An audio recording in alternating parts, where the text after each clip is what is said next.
Hello again, everybody, and we welcome you tonight to a special CaneSport Town Hall with MSP Recovery and Lifewalle CEO John Ruiz. It's been about a year since John burst into the college football landscape when he began doing NIL marketing deals with University of Miami players, as well as transfers out of the NCAA transfer portal. Well, now, as the 2022 transfer portal opens for business today, and it has been an active day for sure, we thought that it would be a good time to do this town hall with John, as he promises to once again become very actively involved with both recruits who choose to attend the University of Miami in the traditional fashion, as well as players that will be transferring to the University of Miami. So tonight, he joins us to discuss his participation in NIL, his future plans at Miami and beyond, and he will take your questions throughout the course of this show. So without further ado, we welcome John Ruiz. And John, I know you're extremely busy these days, and we thank you so much for making the time tonight to come on this show and answer the questions of everybody. I don't have to tell you how prominent NIL is today and how prominent the transfer portal is and everything that has been going on in this arena for the last year. First of all, welcome tonight. Thank you so much. And I thought we would start by letting you talk a little bit about how you got here and what in the world John Ruiz is doing in this crazy landscape of college football, NIL. We watch your Twitter wars with fans from other teams every night. You clearly are enjoying every bit of this. And I wanted to give you the floor and just inform everybody just how you got here to this point. All right, Gary, first of all, good evening to everyone, and thank you for the invite. I think it's important to understand really why I got involved, not just with NIL, but many, many years ago, I made it my mission to help youngsters and the elderly. And that's why you see that I do Medicare and sometimes Medicaid with somewhat overlaps one with the other, to help the elderly. And then the youngsters, I believe that they have the physical capabilities, but as we all know, when we're younger, we just don't have the experience that we need. To start off with, I'm going to announce something that is going to be announced for the first time here tonight, and I waited for you for this invite to explain it, and I'll do that in a moment. But I've had a great time, getting to know these youngsters, getting to speak to them, even Mitchell Moody, who's now a graduate, was at the office today, which I find to be amazing because even though he graduated, he still understands the contractual responsibility that he made with Lifewalle. And I had a really good exchange with him in terms of what his future looks like, and to be able to have youngsters like that you can actually guide and that you can give them opportunity. It's not just always about money and about winning football games and about NIL. I think that there's a lot more to life than that. And, some people may not believe what's going on, but that's all been good. And I will continue to do that. So, look, I've always loved to be an innovator and an entrepreneur. I'm the type of personality that likes to envision something that's different than what everybody else does, and then try to make it work.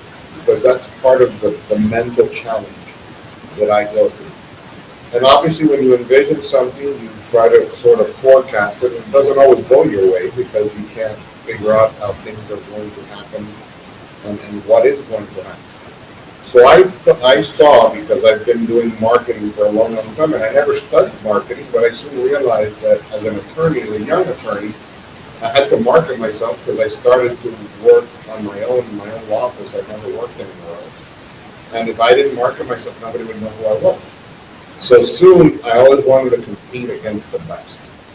And I got involved in very, very large cases, very large litigation cases, so that I could go up and compete against the best. And see, where I stood in light of all those talented lawyers. And I did that at a very, very, very young age. For those that don't know, I graduated from the University of Miami. I was only 19. And I graduated from law school at the age of 22. I actually played football through the age of 16.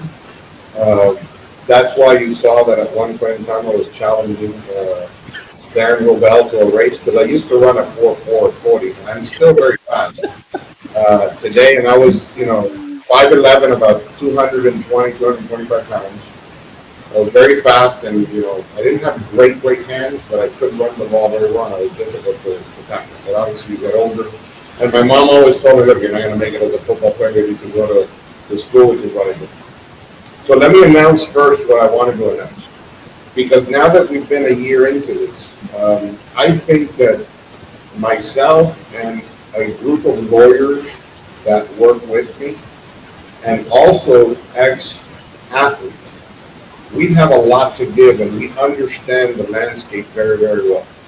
And I see that, like, a lot of things that happen, that I realize that there's just a lot of lack of experience.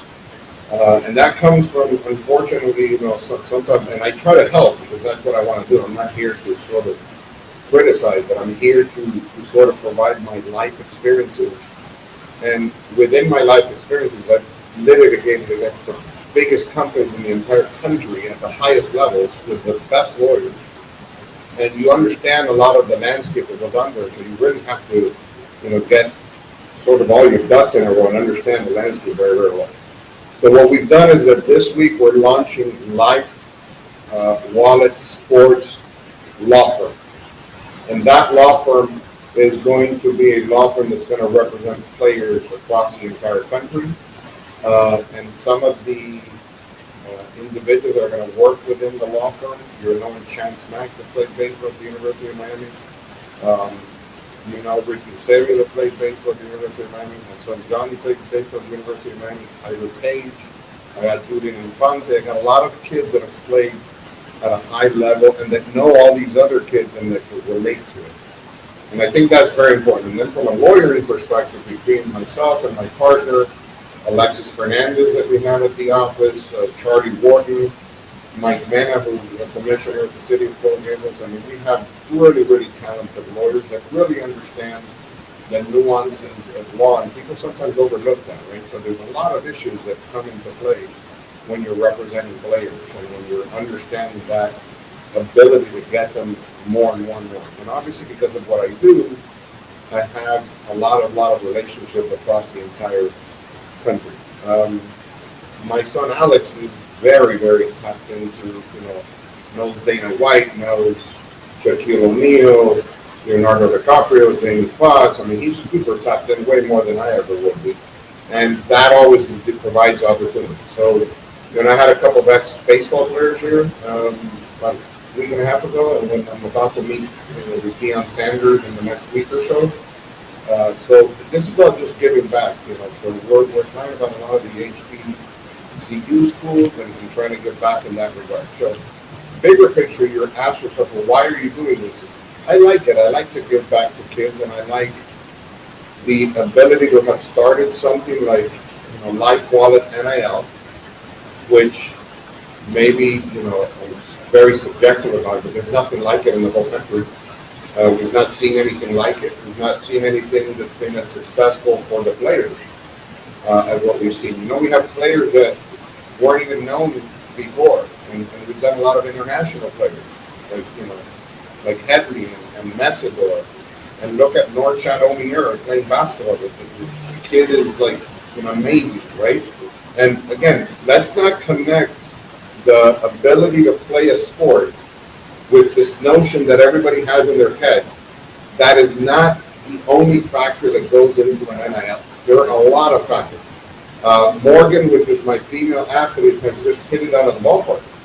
And, when she started, she's a golf player, and she's amazing, and she's taken a liking to everybody. To be able to grow her name, image, and likeness, in my opinion, is something that we're very proud of. And we have somebody that hopefully she's going to come work with us. I've been wanting her to work with us until she graduates now in December.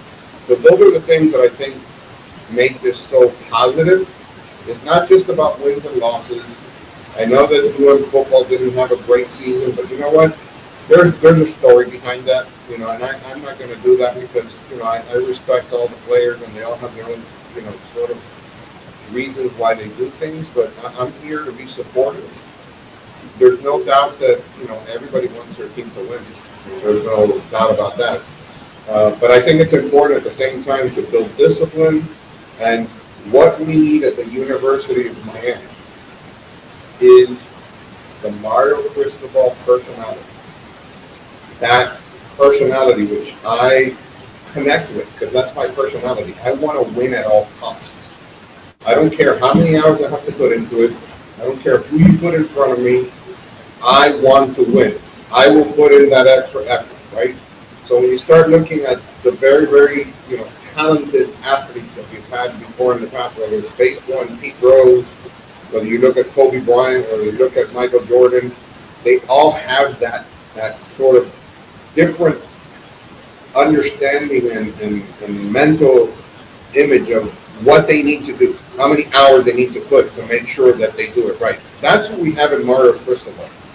So a lot of people just criticize, but when you know who you have and who is leading the pack, right, and what the mindset is, that's why you see so many kids gravitate towards it. All right, so let me take you back for a minute. I've heard the story, but I want everybody else to hear it. Before Mario Cristobal ever came to Miami, you're sitting around the table with your staff discussing marketing ideas, and that is when the subject of NIL first came up, correct? Yes. So I asked Diana Diaz because we were launching Lifewalle and we were launching a bunch of different products, right? So if you looked at it in the last year, we launched Lifewalle. We also launched Lifewalle legal referral services. We've launched LifeChain. We've launched Lifewalle EDU. We've launched Lifewalle Sports, and there's more coming. So it's a brand that's growing enormously. And when I sat with Diana, I said, we need to market our product. We need to get the name out there. You know, she gave me that for about a week and a half. It would cost us about $1.6 million to market. And having understood, because we're obviously been involved in, and I've represented players against the NCAA before and against the FSSAA as well, always successfully, you know, maybe by luck or by hard work, I understood that there was an opportunity here to not only help the players, but also help a business get the word out. And that's why I think there's such a huge difference between what we do and what a lot of others do. Had Mario Cristobal not come to Miami, would John Ruiz still be in the NIL arena? Yes, I still would have. You know, I think Mario Cristobal was a plus. I think that, again, in life, a lot of it has to do with timing and luck. And I think, quite frankly, the stars aligned when I started to do it. A lot of things fell in place.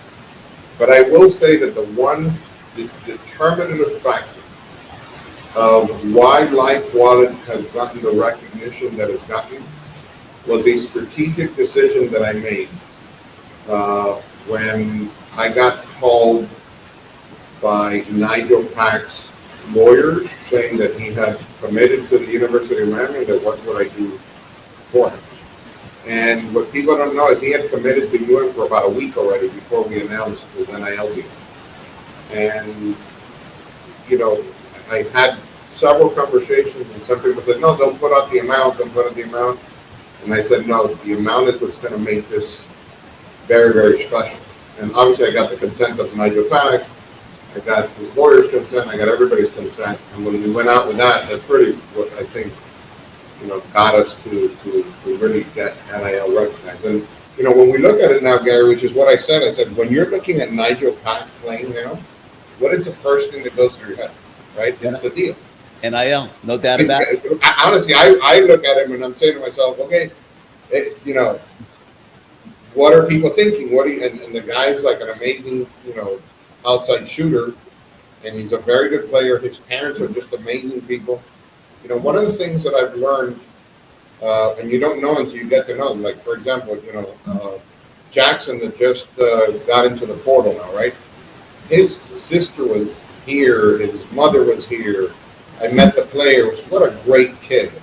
The fact that he needs or wants to transfer for whatever reason doesn't take away the fact that he's a great kid. And those are the things that stay with you while you're doing this NIL, the sort of business, right? But we need to keep that in mind when we're doing all these things. And I got to tell you, I've seen, and I can't believe it, honestly, it's not to criticize anybody. I've seen such a lack of experience in the space that there's got to be regulation. I still don't understand how companies working NILs, agents, or lawyers don't have to surpass certain standards. Because you can be a lawyer practicing, but you may not know, contract law. You may not know what the NCAA rules are, and that lends itself out to players thinking just because they're dealing with a lawyer that the lawyer knows what they're doing. It's just like a doctor or anybody else. And I think that we are in a position that we can share a lot of that. Remember, I'm a guy who looks at everything sort of like Monday morning quarterback, and I sort of pick all the holes of everything that people do wrong, and not at this level. We're talking about major corporations, what they do wrong. That's why I put things together so that they succeed, because I'm so able to, with my experience, understand where all the potential faults may be or flaws. Okay, so we're ending year one, essentially, right now. You've invested $10 million this year, ballpark. Nobody had heard of the term Lifewalle when you started. That's a fact. Now Lifewalle is known all across the United States. John Ruiz, a local businessman, entrepreneur, attorney, who has been engaged in the South Florida community for many, many decades, has now, because of this NIL program, become a household name, not just in South Florida, but really throughout the country through all the various media exposure that you have gotten as an individual. So, as a representative of the fans out here, I'm going to start off tonight's questioning, and I'm going to ask you, has it been worth it? Have you gotten $10 million of value in this year between marketing Lifewalle, marketing John Ruiz, the businessman, attorney, entrepreneur? So, Has it been worth it? So here's what I can tell you. So directly, and these are things we've announced to the public company, we had a contract of $7.5 million for Lifewalle, and another contract that indirectly flows into Lifewalle, which was $5 million. So there alone, we had $12.5 million in contract. But if you ask me, and I had to give my opinion of how you quantify this, oh Lord, we've gotten over $100 million in recognition and branding. I mean, you couldn't pay $100 million and get that kind of branding. So remember, I come from a world where I used to spend $600,000, $700,000, $800,000, sometimes $1 million a month advertising just for my law office, and that was just local, Dade and Broward County, to bring in business. I've quite frankly been impressed at how much branding we've been able to garner. Listen, I was on ESPN for 7 or 8 minutes in a row, right? Talking about a company and talking about the athletes. Do you know how much it costs to put 7 or 8 minutes together on ESPN? You couldn't believe how many people called me that I haven't seen for 30 years. Like, hey, I just saw you. It was crazy. And they played it, I don't know if you know that, they played it over and over and over and over again. That's just one story, sort of, to be told. So I think it's been a home run for us. I think it's been a home run for the athletes. Some of the athletes have gotten more out of it than others, because like everything in life is what you put into it. But I think it does need to be regulated a lot more than what it is today. And I think we're going to see that coming. I'm the first proponent to regulate. It's got to be done, in the right way, because I think, to an extent, it's a little bit chaotic. I don't think the intent of NIL is to have, so many kids leaving their schools and going into a portal, because that may have a negative repercussion on what you are able to learn in school and how you're moving around. And look, I don't think that kids should do it just chasing the money. I think if you're not happy at your school and you think you can go somewhere else, by all means, if you want to go somewhere where you think you're going to win a national championship and be an elite team and you can do that, great. Of course, everybody wants money, but my message to people is money comes and goes. You know, I got to tell you, you know, I started with nothing. I started with $800 where my dad loaned me with his credit card. I've had nothing and I've had a lot. And it doesn't change who you are.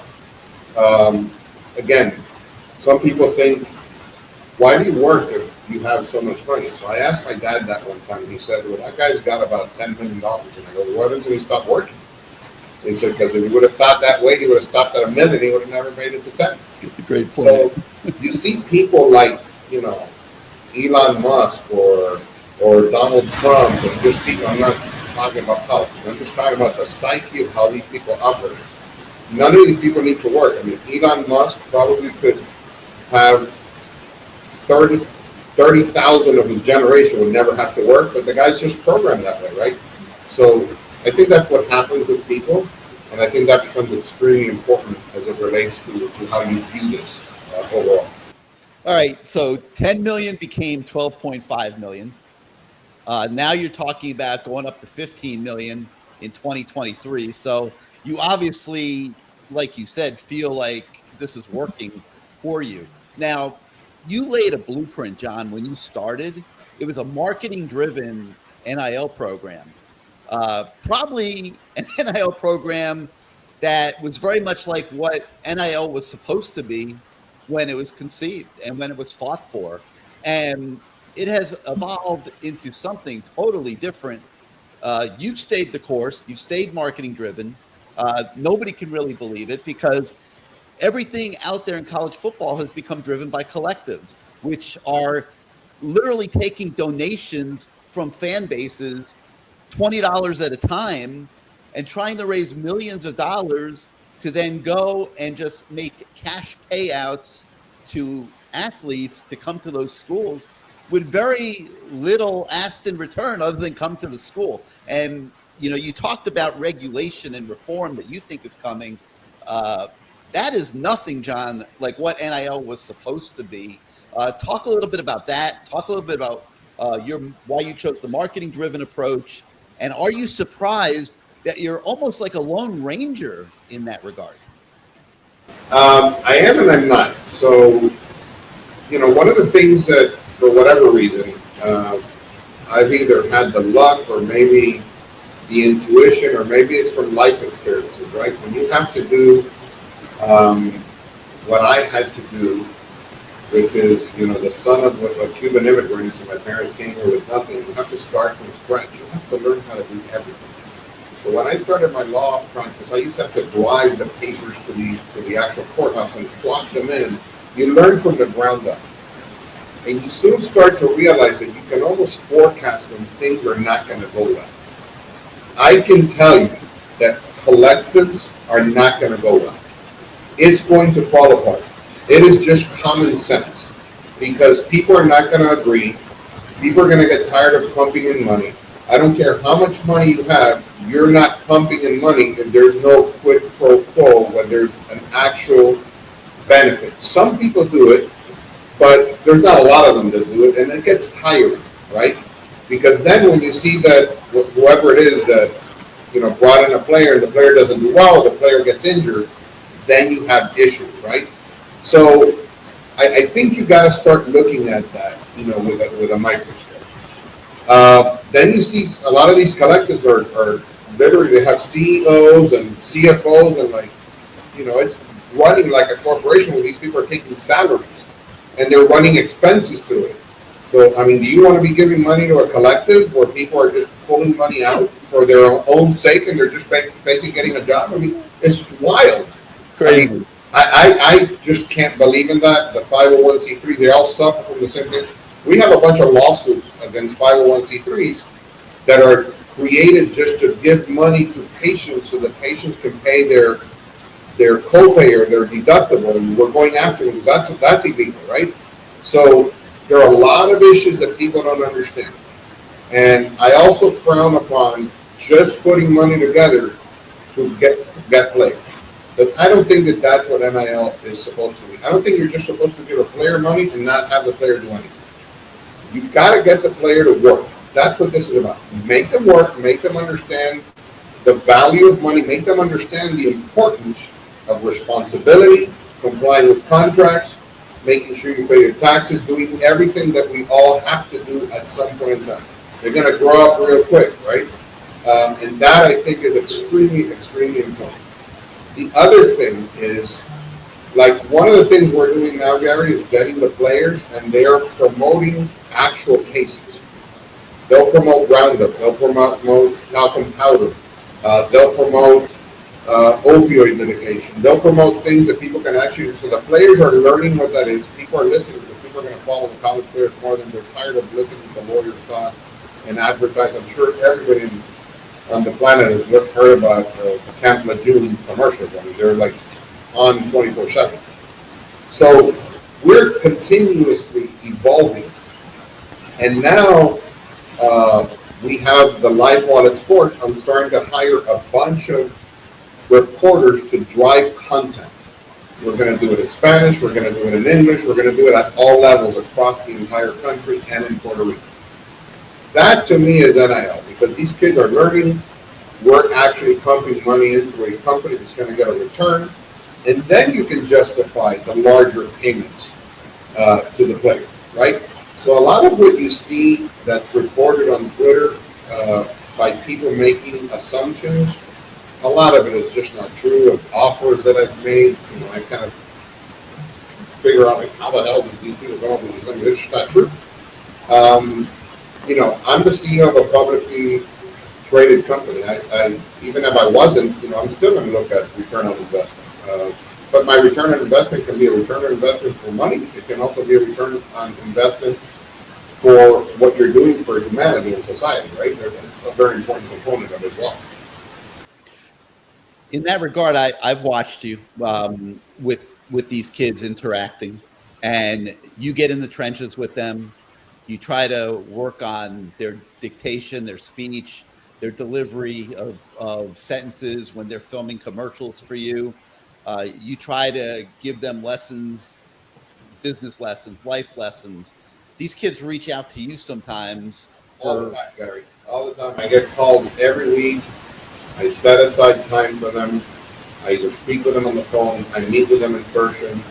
They ask me for my opinion on business. And you know what? It's really, really good to see because most of the conversations are beyond football. I never get calls on how do you think I played?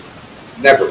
It's always, Mr. Ruiz, what do you think about this? It's always off the field. It always has to do with what should I study? What should I do? I want to run my own business later on. I understand that my life in sports is going to be limited to the time frame that I have. As someone that can play the sport. Obviously we have anomalies like Tom Brady, but the reality is that I think the average life of an NFL football player is, last time I checked, I'm checking probably 5-6 years, probably about 3 or 4 years, right? That's probably the average time that somebody lasts in the NFL. So you got to understand that there's life, after football, and you got to be prepared for it. So I'm talking to somebody, and I'm not going to get specific here because it's in confidence. And there's a kid at a school, a prominent Power 5 school, that had a great season this past year, but that school doesn't have a Lifewalle. It doesn't have a John Ruiz. It doesn't have much of a collective. I mean, they've been able to put together something where they can put a few dollars in the players' pockets that play in the program. But that kid went into the transfer portal today, John, because he sees specifically the opportunities that Lifewalle is creating for the players at Miami. And he wants to be a Miami Hurricane, and largely for that reason. And he basically told the school that he's at right now, sorry, I know I'm an important player on this team, but I need to go where there's a better NIL program. so that I can capitalize on my abilities and, as an extension, name, image, likeness. So, so the old adage, right? Build them and they will come. We built a product, and what's pretty sort of special is, as you just stated, people know the Lifewalle product. They know the seriousness. We've never missed a payment. These kids are on payroll. We work like a very well, old machine. We have 25 people working on NIL.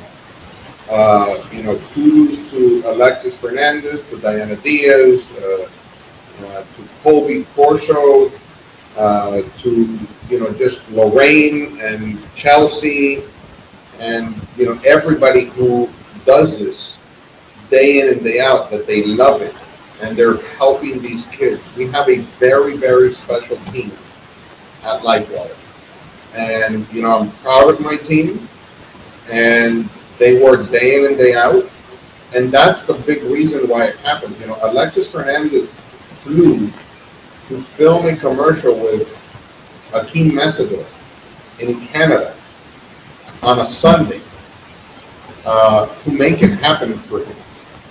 That is somebody who goes up beyond the Call of Duty and is a very special act on behalf of a person that cares, right?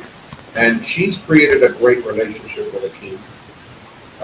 I've created a great relationship with him. You've seen that he even went to feed those that need, food and so on and so forth for Thanksgiving. My daughter went also. That's a special bond. You don't get that in a collective. That's what's important about it. Again, I'm not trying to knock collectives. I'm just trying to open people's eyes that I don't care what school you're in or what you're doing. You need to understand this is not just about winning. Let's not feed kids the wrong food or give them the wrong tools. They need to understand that if they're going to earn money, they need to work. And we can't create a false sense of security by them thinking that because they're playing, for a particular school and they're making whatever amount of money, that's real life and that's going to continue. So if I'm going to pay them, I'm going to make sure that they understand the value of what they got to do, and I'm going to make sure that they do it. And we do send out letters when players don't do what they're supposed to do. They react right away, but we do send the letters right away. We work like clockwork. What do they say? What do those letters say? Basically, hey, if you're supposed to do A, B, and C, you haven't complied, and if you don't comply your breach, we'll have to terminate your agreement. Wow. And they respond pretty quick, I imagine. Super quick. They're very responsible. Obviously we're mindful of the fact that school comes first, sports comes second. We accommodate them through Lifewalle so that they do what they're supposed to do. But you see all the content we pump out all the time. So you're going to like this comment from one of our viewers, Johnny Olin. He says, a state attorney would lose to you in a court of law. That's Johnny O from Bird Road. Actually, not too far from Tropical Park, which we'll talk about in a few minutes, where you want to build the stadium. But so let's put the attorney hat on here for a minute. And you talked about regulation of NIL, and anybody that's watching what's going on understands this is not sustainable, what is going on. It is absolutely insane. It is a circus. It is out of control. Schools are not going to be able to keep pace and keep raising money like this every single year for these NIL programs. So I'll say two things. One, the schools that are best positioned, and I believe largely due to your efforts, the University of Miami is, to take advantage of NIL this year before this regulation takes place, are going to have a big advantage 2-3 years down the road when this gets reined in and people figure out how can we put some policy into this madness. That's one thing I'll let you comment about. And then the other thing I want to know is, how would you, now that you've been in this for a year, regulate it? Like what rules, what laws can be put together that would allow this to be regulated? Well, I think there's a grave mistake that's being made, which is not allowing the schools to connect with the companies that ultimately will provide the NIL contracts to these players. It would be a lot easier for Lifewalle if I was to have to be approved by the University of Miami or any other school, because we do have agreements with other players from other schools, and that there be a regulatory body, and the NCAA should have some regulation as it pertains to looking at the background of the people that are putting NIL deals together. How can anyone rely on a collective or anybody else to put an agreement together for a player? Who's representing these players and making sure that these players realize that they may not get paid? Who are you going to turn to if the collective doesn't pay you? Who are you going to sue? A collective that has nothing, that have no assets? This is going to blow up very quickly. I know, because I've been litigating for over 30 years and I see all the major cases. You know what? Not in large part because of me, because I took on an early role in the case and then I stepped away because I wasn't going to charge an attorney fee, but I was involved in the tower collapse cases, right? In Miami Beach, a horrific case. And some of the best lawyers in this community were in that case. The judge was just out of control, amazing. He's probably the smartest, human being I've met in law. He's like clockwork, Judge Michael Hansen. And when you start to understand the dynamics of how things work, right, there's got to be deep pockets to be able to pay you.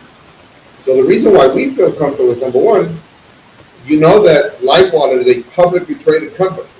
So not just our agreement, but we have to report to the SEC. We have auditors. We have all kinds of things. And if you live in that world, anybody that's in a public company, you know that the biggest scrutiny ever is in the world of public companies.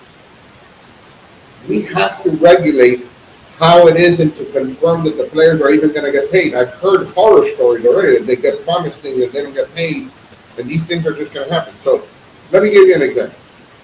Ferman Citizen, right? We have an NIL deal for him. God, lo and behold, I go to one of the practices and he has a significant injury, right? Do you think that anybody else on a collective is not thinking, oh my God, we just paid a player and that player has a significant injury? But I use that for purposes of his NIL. How? What's his recovery? What type of treatment is he receiving? We do a lot with healthcare. So those are the things that you really, really, really, really have to understand.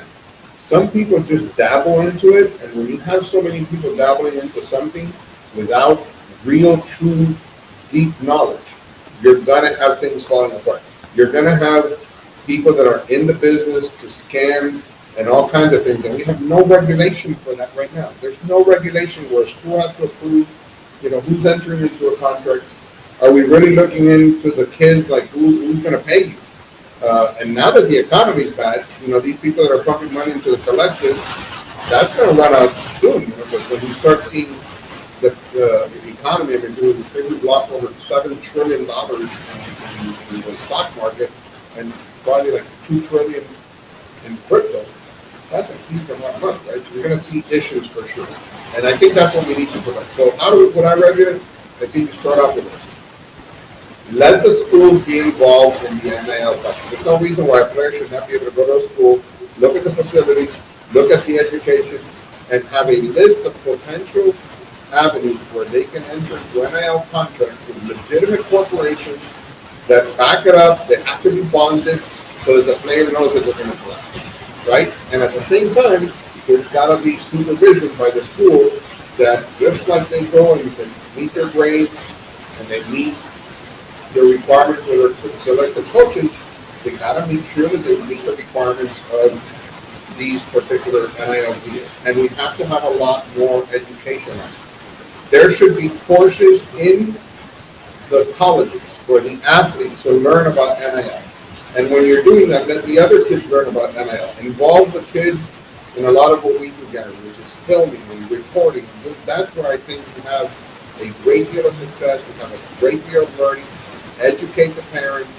That's what we do.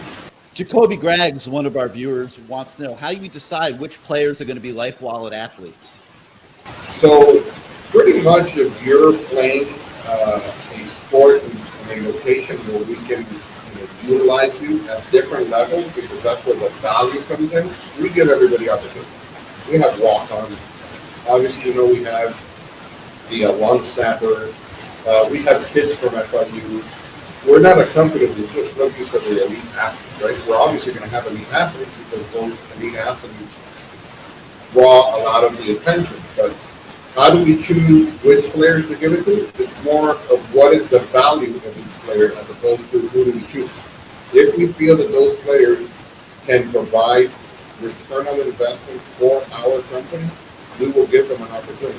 And a lot of them, I think, will end up hopefully even working after they graduate with us. I have the privilege that I have right now probably about 10 athletes that play different sports in different schools. Wake Forest, Vanderbilt, obviously the University of Miami. We have from Ohio State. We have athletes that come from all different schools that end up working with us either in the underlying company or become lawyers and work with us there also. So that's, to me, is super important to be able to do that with kids and be able to get kids to want to do more, right? Because they see their structure and they see what they do and they get excited. To give you an example, Alexis Fernandez, who's now a lawyer, started off in my production studio. She ran the production studio, got her degree, and then she saw what I did. She wanted to become a lawyer, and she ended up becoming a lawyer. She's been a lawyer now for 6-7 years. Wow. User T-Dog on our CaneSport.com website, he wants to talk about the model that you use to value athletes. Are you using social media followers as the only barometer when you decide what a player is worth in an NIL deal versus, say, a production model, which I know you don't use, but pay for play is frowned upon in college football, and I'm not saying it doesn't happen. Obviously, it's been happening for decades. But talk about how you value the athletes that you come into contact with. When Nigel Pack's agent calls John Ruiz and says, "I want Nigel is going to come to Miami. What can we do with Lifewalle?" How did you value that at $400,000 a year? So I valued it because he was at the time probably the first or the second player in the portal in terms of what people were viewing was the athletic ability. So all eyes were on them, right? So it's almost like getting the first pick in the first round, and people have all eyes on that. And because it was so new and it was just happening, I knew that was a very good deal for Lifewalle at that time, right? Would that same contract happen today? Probably not at that time. That is why you saw some other players then try to get more money, because the value of a player has a lot to do with many factors, and it's not just athletic ability. Personalities come into play. What positions do they play? Where can we place them in our Lifewalle ecosystem? Is it somebody, for example, we're doing things with veterans? Is the player someone whose parents were veterans? Are the players someone that have knowledge about healthcare, or have knowledge about law, have knowledge about accounting, or about education? There's just so many different factors. But at the end of the day, we know, and particularly, it's a judgment guide, a business decision that primarily I'm making of where I think they're going to fit into that ecosystem and why they're important, and then extracting the value. And obviously, the more you get paid, the more work you got to do. So if you get paid more, you got to do more commercials, come out more, and be more involved. Let me take a moment here and show our viewers, because not all of them would have seen this, like an example of what you do with Nigel Pack.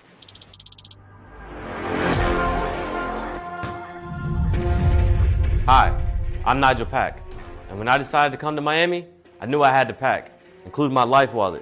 But you know what else I'm going to pack this upcoming season? I'm going to pack the house. But today, I'm going to stand here and make another trade. The feed to Pack. He throws another. Give it to him. His third from the corner pocket. When he was persistent, Nigel Pack again. Never leave your home without your Lifewalle. Saving time, saving lives. Pretty cool. Yeah, so look, I put sort of the the schematic together for that. And then I was with them to make sure, because people don't understand, if you're in a commercial and you speak normally like this, it's not going to work. So then you have to show them, hey, I'm Nigel Pack, and when I come, I'm going to pack the house. So they have to do more than just what they normally would think. And then you do that, and it sounds normal in the commercial, right? But then we have some amazing people doing post-production. My post-production guy, and you can see what he did with the Cavender twins, and when he's done with a lot of these commercials, he's like over the top good. Again, it's just piecing it all together and making it work and making it seem, we're told that it's seamless, so that it works really, really well all around, so that you have a continuous flow of information. It's very natural. It's not forced. You can tell that that's a commercial that has actual content in mind. It's not just putting a commercial together that says you paid about it. There's thought in it. There's, I think the Cavender twins were at my house like almost a whole day to film the commercial, and they did the cigarette one as well. And then we had, Tyler Van Dyke, the offensive line coming in, the security. And then we got the speedster, sort of like a Tyreek Hill, and running super quick, because that's how quick your information transfers. That's all very important for purposes of the branding and what we do. Since you're giving your production team a shout out, you okay if I take another minute or here and show what the work that they did on the Cavender Twins commercial? I mean, this is network quality. Like, you could see this during the Super Bowl.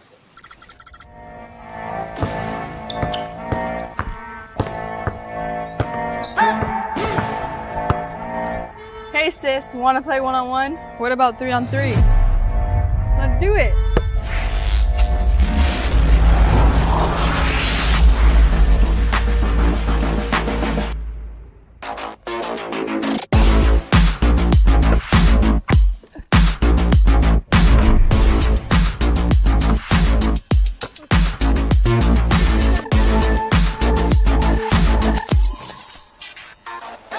You're not Haley. Wait a minute. Lifewalle user not detected. I knew it. Secure your health information and privacy with Lifewalle. Lifewalle. Saving time, saving lives. I mean, that's brilliant work. I'm sorry. I gotta give a shout out to our producers. They're just amazing. Sort of the concept behind it, obviously, because they're twins. And again, you look, as the Cavender twins, they're so unique, right? They're twins. They both play basketball. They're very pretty girls. They had this whole following on TikTok already and Instagram. They're so well known that there's a lot of value to that, right? Look, one of my favorite individuals that comes out in so many commercials is Shaquille O'Neal. He's such a great person. He's been to my house here a couple times, and he's such a down-to-earth guy. I just love the guy. And I think that he comes across so well. He's able to put so many commercials. His NIL value is enormous. And he's no longer even playing basketball, right? And then you watch him with Kenny and Chuck and all these TikToks, and it's funny. That's what creates value. And I think as we see this moving forward, we're going to have more, podcasts, and we're going to have a lot more with the players themselves that will provide that continuous following and branding for the company, and obviously giving back for the players as well. Okay, so the portal opens for business today. Hundreds, thousands, it'll be thousands of kids are seeing this, okay? And they want it to be them, and they are going into the portal, okay? And John, a lot of these kids, and CA is asking this question, a lot of these kids are not going to find landing spots at colleges. They are going to be out of college football chasing the NIL pot of gold. You're doing it, and to some extent it's going to be sad. I wish the best for all of them, but obviously I think this is part of what we were speaking. This is still kind of a wild, wild west. I think that this is going to sort of blend itself or work itself out, or the way that I view it is, water always reaches its level, right? So you can move water around as much as you want, but eventually you stop moving it, it's going to sort of level out. And I think that this is what's going to happen with NIL. We're seeing it already. Obviously, we just went with year number 1. And once we're done with year number 2, there's going to be a lot better gauge. And there's going to be a lot better understanding overall. But yes, I think this year is going to be still crazy. And what happens. And, if I can give sort of a life lesson for kids, because I think at the end of the day, that's the most important thing for me, is don't follow money. Money comes when you do the right thing and it comes. People don't understand that. I frankly don't do things thinking of the money.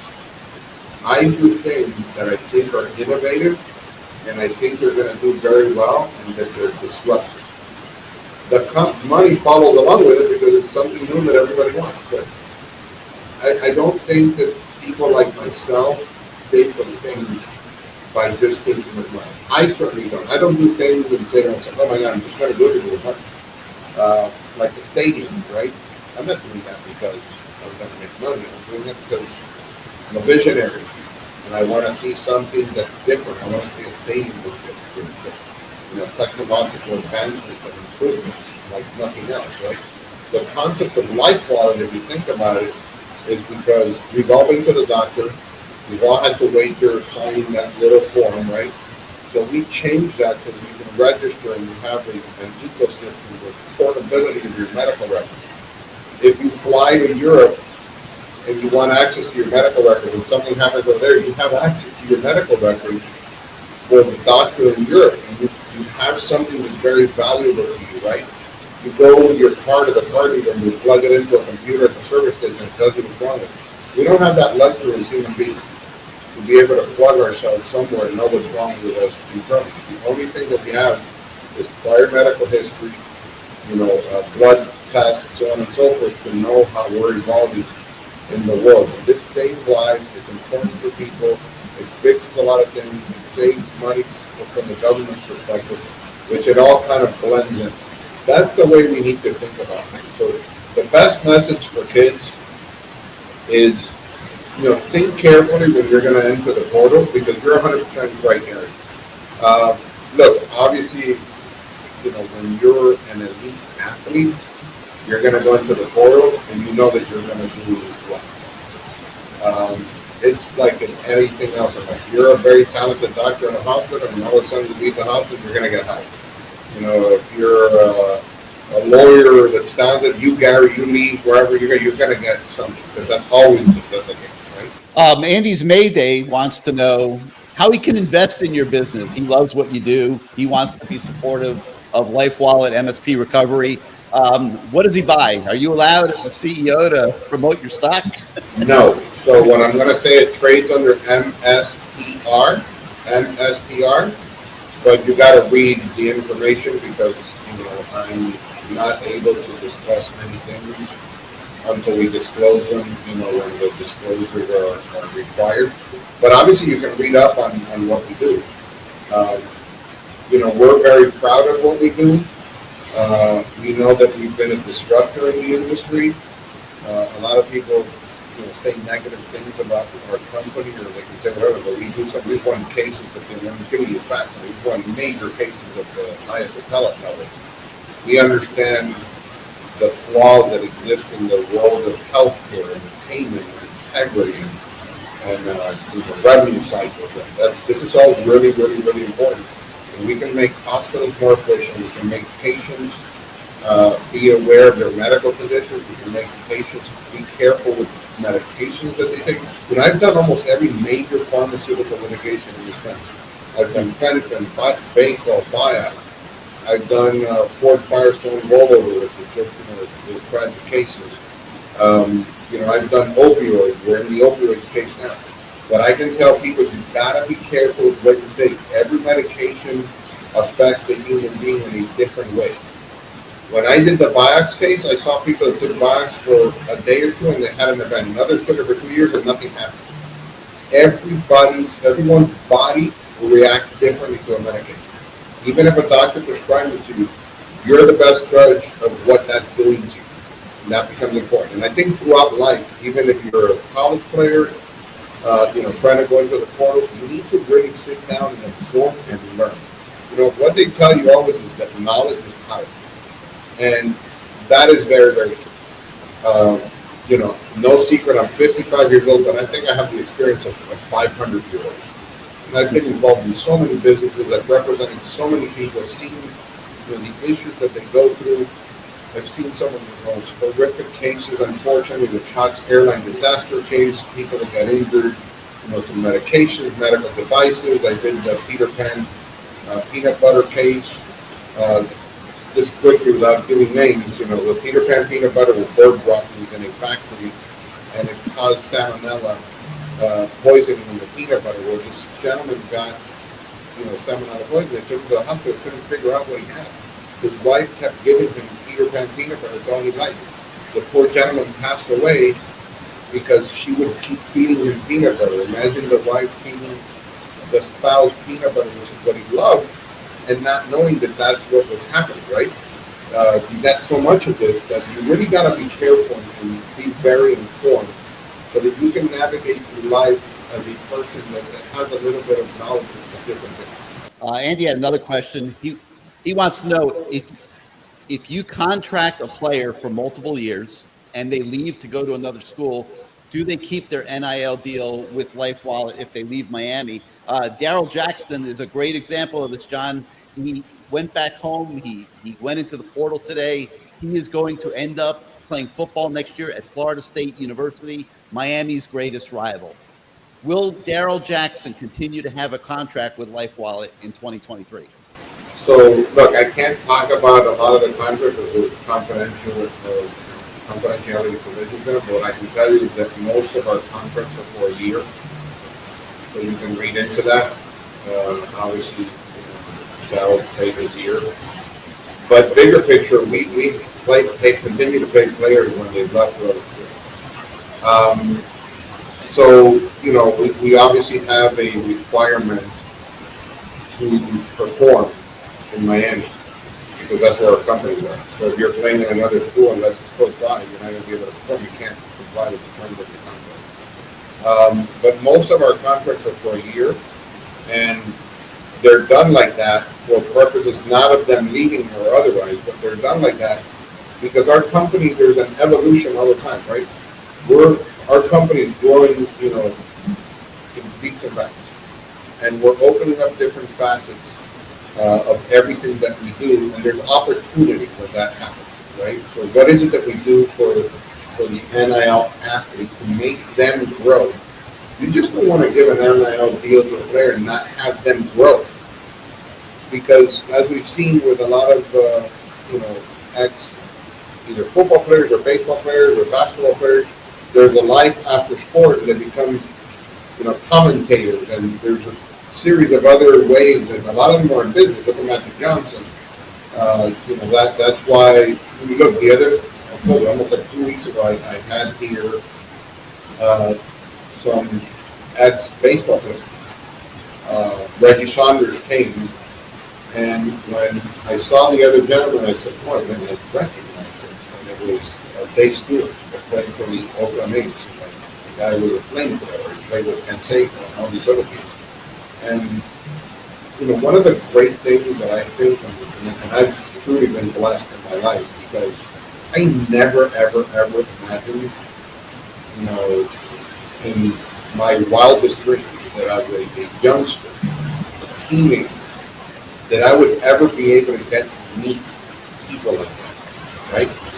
And one of my favorite players when I was at UM was Melvin Bratton. And, Alonzo was playing at the time also.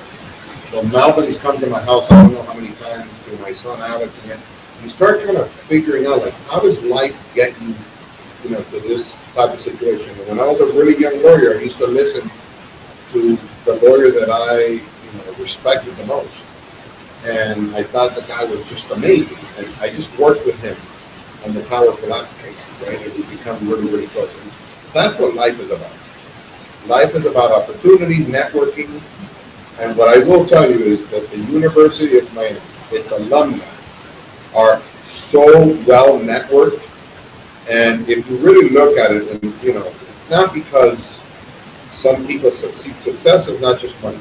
Success comes at very many different levels, right? But when you look at a gentleman like Stuart Miller, you look at Jose Mas, you look at Manny Cadre, you look at a lot of the people that are at the University of Miami, at some capacity. I mean, these guys are badasses. These guys are like self-made. I was listening to something, I think it was yesterday. 79% of millionaires in the United States made it on their own. They never inherited the money. Pretty fascinating statistic. I didn't even know that, but it's pretty fascinating. You have really, really, really smart people at the University of Miami. Extremely smart. High-level caliber smart. And I can tell you that Mario Cristobal is a high-level caliber, very smart individual. Extremely. That's been one of the things that's impressed me the most. He's extremely bright. And with the core that the University of Miami has internally at their school, they're going to make this thing work. Because there's just so many smart people that are doing them, and they understand the entire ecosystem of what they need to get accomplished. And I just happened to land into it because I had made my decision, and obviously Mario Cristobal came sort of at the right time. With luck. A lot of it is luck, right? When everything kind of works and the cylinders are all working and firing at the right time. But after I got involved in it, Gary, I think I do have fun with the Twitter because I see that so many people make comments and they don't really research it before they do it. And I'm a person that, again, I have like 500 years of experience. Everybody's going to make mistakes, but you gotta understand what you're doing. You gotta understand the people you're people, right? At the end of the day, people can criticize me all they want, but the families whose lives I've touched, the Jacksons and the Moody's and one of my favorite players I've always said it is Xavier Restrepo. His parents and I call him a kid, not just Restrepo, but I'm going to know Restrepo for the rest of my life, and at some point in time, hoping I can get back to him or he can get back to me, because that's what you do, right? That's what becomes important. And meeting all these players and knowing them and teaching them how to build commercials and going through that whole cycle is extremely good. All right, so Bama Kane on our CaneSport.com website, he wants to know, how do the results on the field impact your NIL strategy? Miami struggled this year. You're raising your budget, so clearly it doesn't really impact your NIL strategy very much.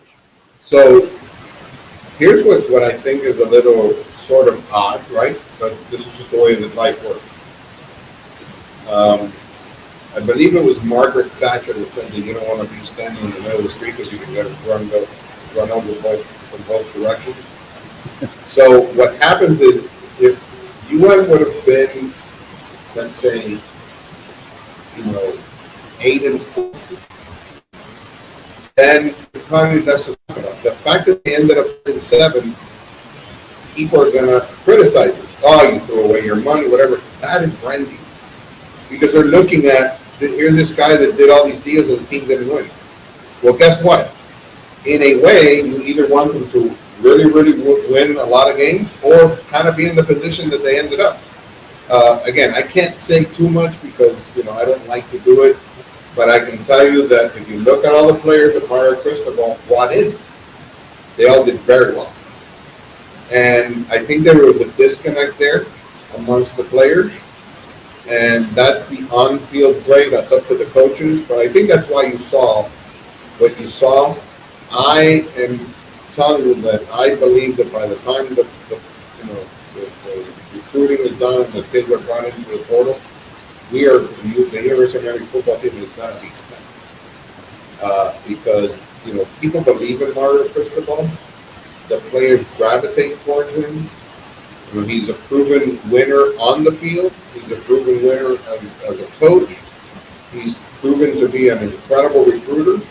So he's somebody that people want to be around. And then add to that, you know, all the other coaches, you know, like Annette Reed and Jason Taylor. I went to dinner with Jason Taylor, I don't know, maybe about a month and a half, 2 months ago. He's super excited to be here. He understands, you know, what's going on.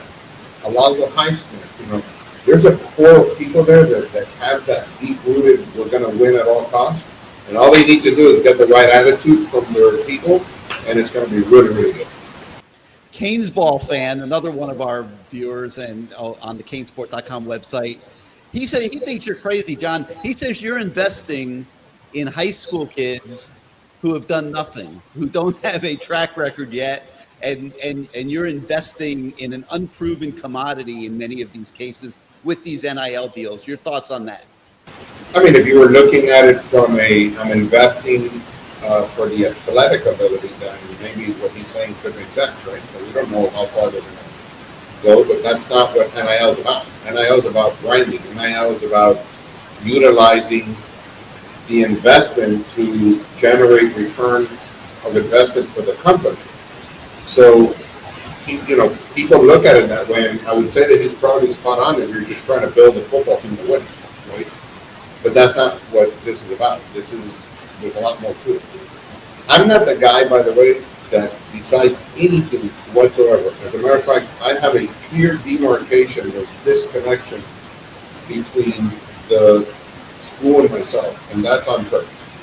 I only speak to, you know, one person primarily, sometimes two, which is the compliance people at the University of Miami. And believe it, not that I don't do it anyways, because I think I go overboard, but they keep me on a tight leash. You know, they're always, you know, hey, sending me literature from the NCAA, and let's make sure that, you know, this is done right. So there's really a concerted effort by the University of Miami, by Lifewalle and everybody else to make sure that we do things the right way. You know, some people say Nevin Shapiro and so on and so forth, which is sort of ridiculous, but I kind of laugh at that. But, you know, that's the way that it works. T-Dog, another one of our viewers, he wants to know, actually it's Zanir1 is asking this question, wants to know if you're working with the collective that has formed at Miami. Do you know much about them, what they've been able to accomplish as a collective, and what their role is moving forward here in NIL? I don't really, you know, I mean, obviously I know that a collective exists. I know some of the guys, but we work independent of any collective. Again, you know, that's basically the structure that we have. We work on our own for many, many reasons. But, you know, I hope that they're doing, you know, what's best for the kids and for the players, and I know that there's going to be smart people around that. I have voiced my opinion, you know, about collectives. Everybody knows what my position is. There's probably a right way to do a collective, and then there's a wrong way to do a collective. And I'm sure, hoping that the University of Miami collective, I'm pretty sure that they're, you know, going to stay within the guidelines of what they're going to study, and they have very smart people around that too. It's just some of these collectives are just crazy. You know, I've seen all kinds of things that it's just, you know, a ticking time bomb.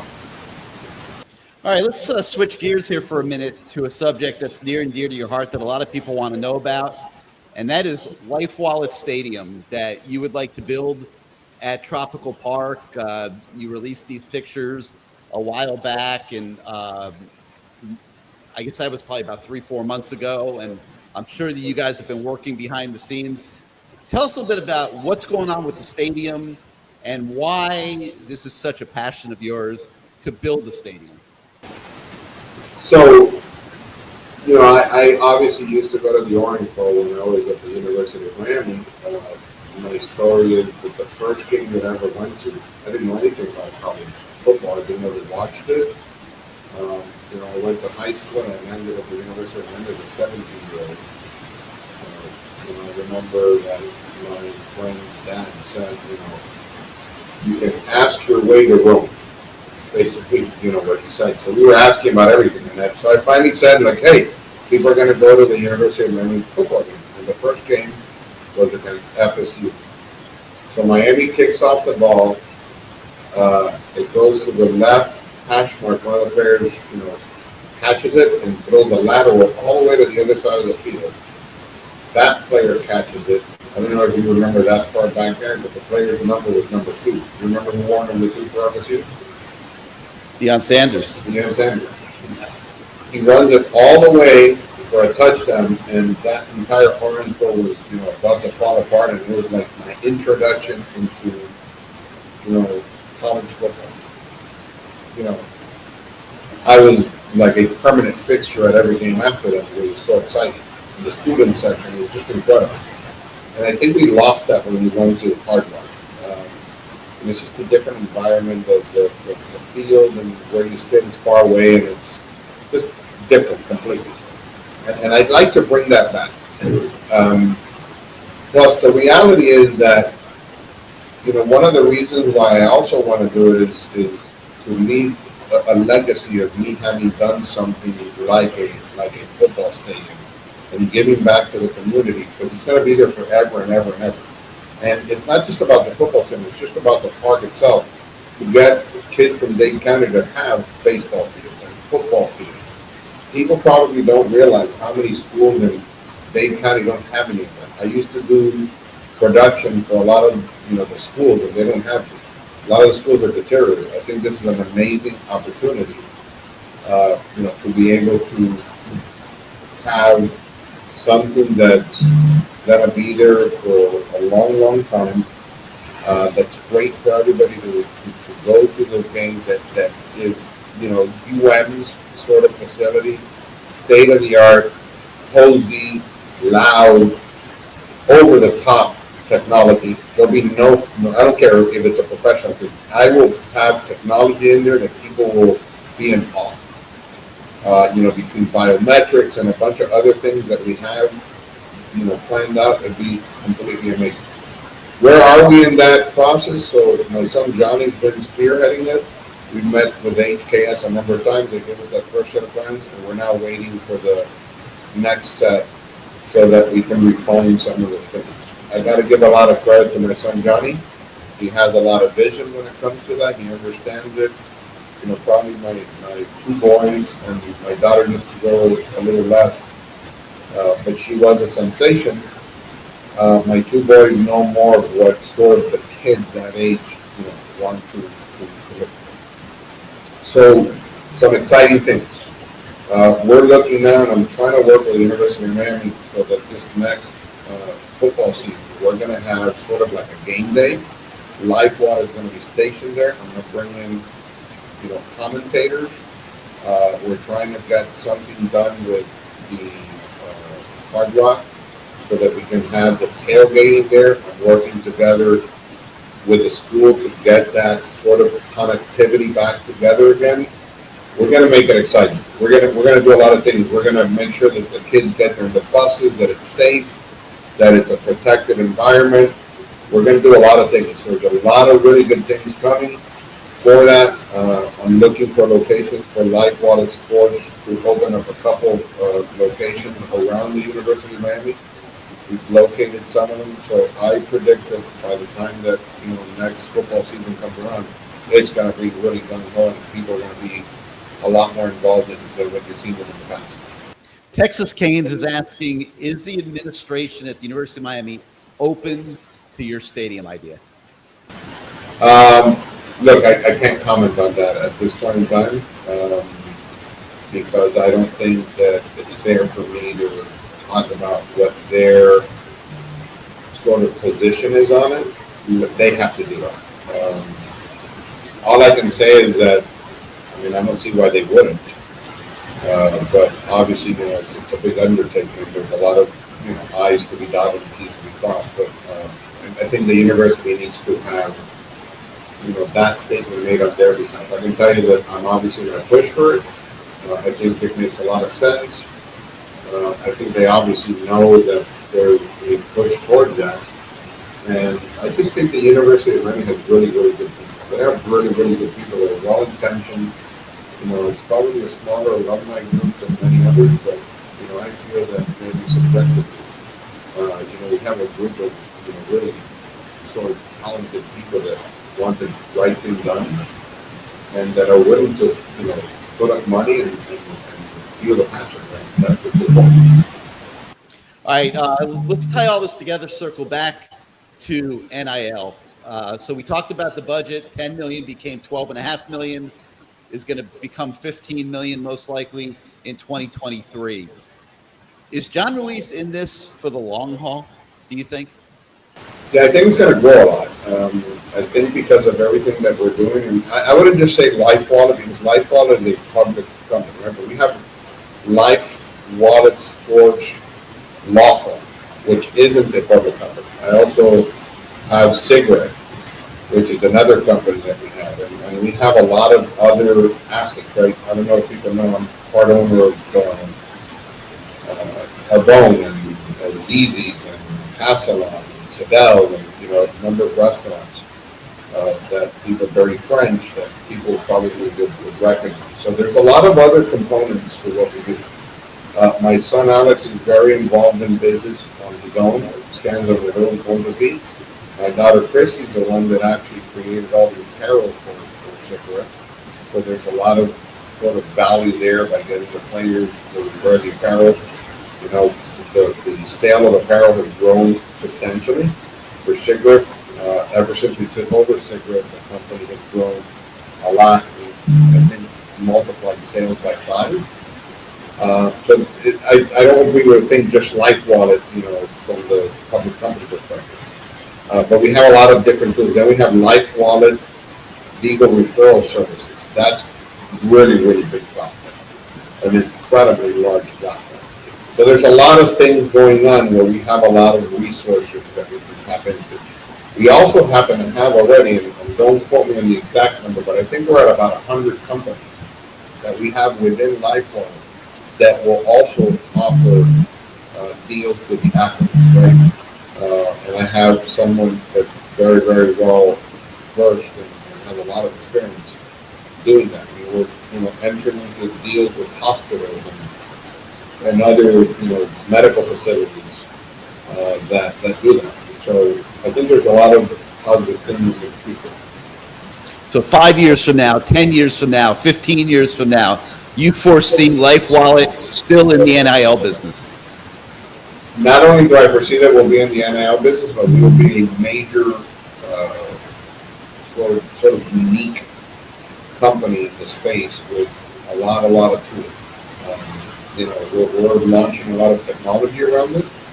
That's basically what we do. And one of our main heads of IT and our chief information officer is extremely talented. But one of the main guys we have doing things for us, worked at Microsoft. He was one of the main guys developing Hotmail. He has a security app that's been downloaded more than any other app in the entire world. And he's at the forefront of everything we do. It's just us. He's in our company. We've developed an incredible blockchain technology for medical records and medical bills that can give you all that information. That technology is going to be used at stadiums. We're starting to launch that for biometrics at stadiums. And the technology that we have really is just really amazing. Even I am sort of surprised with what we do. We've got so many really good people working in the company that we're very excited about what the future has in store, especially when we're talking about the NIL. But there's a lot more, but I don't know if you know that we're doing Lifewalle EDU. It's for the schools. We're doing this technology to prevent school shootings, hopefully, and getting geo-fencing and knowing when kids come in and out, and a lot of security protocols that we're building around them. Okay, so NIL and Lifewalle are here for the long haul. Final question of the night. How about the rest of the university system around the United States? How about the rest of college football? Is this sustainable? Will they be able to persist through this for 5, 10, 15, 20 years into the future and beyond? I think they will, but they're going to, there's smart people across the country everywhere, right? So there's smart people that know how to put things together and make it work. I just think we're going to see the collective side of the world die. I'm predicting it's going to be a pretty good death because that's not sustainable. And I just don't think that it works out the way it should be working out. So I will see like bigger players get into the market, right? That really can create a platform that has sustainability, that works the way that the NIL world should work, with true companies giving contracts to kids at different levels, making them work.